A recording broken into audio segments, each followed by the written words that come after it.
Sa ibang balita, abistado ang isang recruitment agency na nag-aalok ng trabaho abroad kahit walang kaukulang lisensya. 3 tauhan itong arestado at nakatutok si JP Soriano. Sa mas pinaigting na cyber patrolling ng Department of Migrant Workers, nakita nila ang post na ito ng RC Rain International Manpower Agency sa social media na nag-aalok ng trabaho sa Europe at Middle East. Nagre-recruitaan nila ang ahensya ng mga Pilipinong manggagawa papuntang Greece, Hong Kong at Qatar kahit walang kaukulang lisensya mula sa DMW.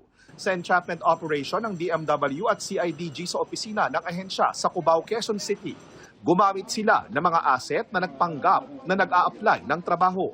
Dito natuklasan na naniningil umano ang ahensya ng mahigit 300,000 pisong placement fee para makapagtrabaho bilang housekeeper at skilled worker gaya ng plumbing sa Greece.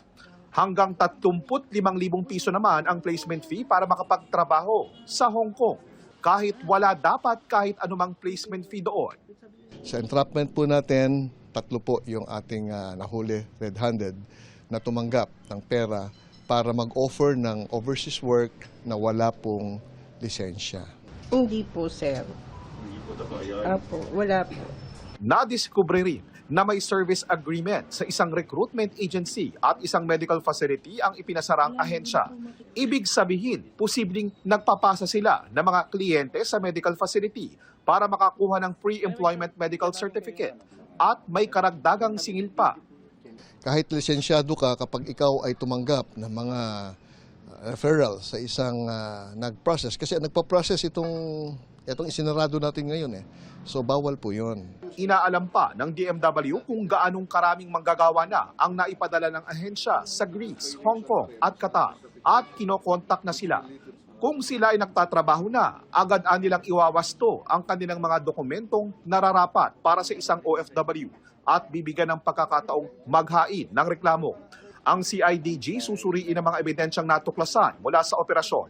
Just imagine, magbebenta ng mga gamit, mga hayop, para pang placement fee, and all of the sudden, fake pala yung ina-apply nila. Ito na ang ikatlong recruitment agency na naipasara ng DMW ngayong taon. Noong nakaraang taon, 32 illegal recruitment agency ang kanilang ipinasara.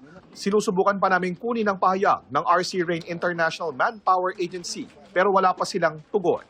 Para sa GMA Integrated News, ako po si JP Soriano, nakatutok 24 oras.